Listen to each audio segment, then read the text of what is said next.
Hey everybody, welcome to Kimmel's Irish Pub. Time for another movie review. Tonight's movie, Day Shift.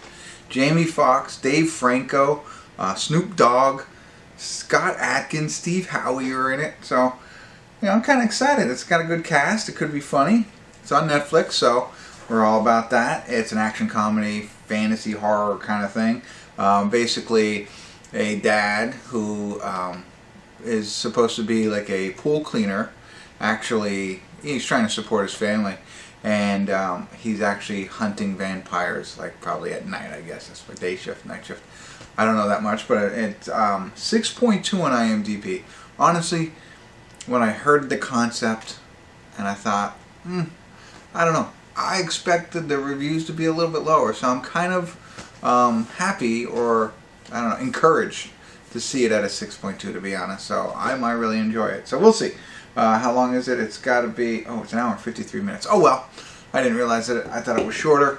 It's mostly, I'll get into it. See what it's about, give you a better idea. We'll let you know what I think. Stick around, I'll be back.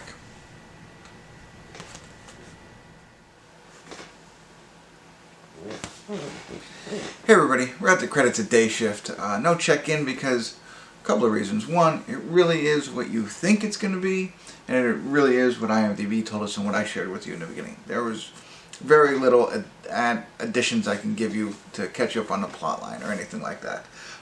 The other reason also, when it went quicker than I thought it would. An hour and 53 minute film. It came to the point where I was like, I didn't check in.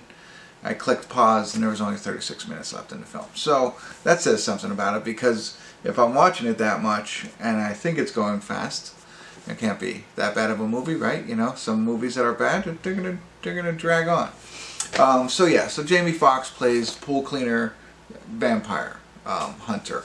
He has a daughter. He's separated from his wife, the whole. That's important in all of it, but he needs some money real quick. That really plays no part in this if you watch this. It doesn't when you think back about it. But he gets in trouble. Well, he gets in trouble with some. No, I guess it does. I'm thinking of the whole plot. Never mind. Scratch that. It has an important role. It's just not the underlining reason all this happens. But because he needs money so quick, he tries to join the union. The union is basically unionized vampire hunters that he was a part of before. He was kicked out for violating rules, and so they let him back in because of Snoop Dogg. I was going to try and be cool and say D-O-double-G, but I messed it up. So he uses him, they're friends, he helps him get back into the union, but there's one, what is that thing? One thing that they have to do in order to make sure they do it, consequence, I guess, or no, boy, I can't remember right now. Anyway, and that's Dave Franco has to be with him on hunts because he wants to make sure that he doesn't violate any more codes again. So that's where it really starts to kick in. You start to see what I felt was some good chemistry between the two of them, and that's the whole reason you're going to watch this, I think, is because you want to see how much they can make you laugh when they're together. There are some opportunities here and there with them apart.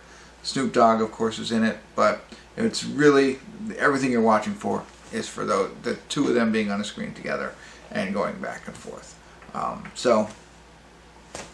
I kind of agree with what IMDb has us rated at, a 6.2. I'm probably at a 6 as well. I'm thinking there could have been a little bit more opportunity for them, but I just felt like this was a movie that we see a lot. And it was just done with a couple of different actors, some other different things here and there. So you really have to rely on the quick, the one-liners, the back and forth to keep you entertained. So, and that, didn't play itself out until a little bit later in the movie. So you don't get as much of them together, but that's it. That's what I get out of all of this. The plot line. The action, there's one scene, a motorcycle hits into a car. You could tell it's a dummy, But there are some good hand-to-hand combat scenes that you see in, vampire killer movies, and a lot of cool kills and how they do that. There's a little bit of history and a species maybe of vampires that I thought was kind of interesting. And then there's a lot of union rules. But other than that, you just watch it for the laughs. And there are enough in it to watch it. Obviously, it's on Netflix. You're absolutely going to watch it. So there you go. That's what I got for you. A little long-winded, but hopefully you check it out and you enjoy it. All right. Thanks for tuning in. Kimmel's Irish Pub.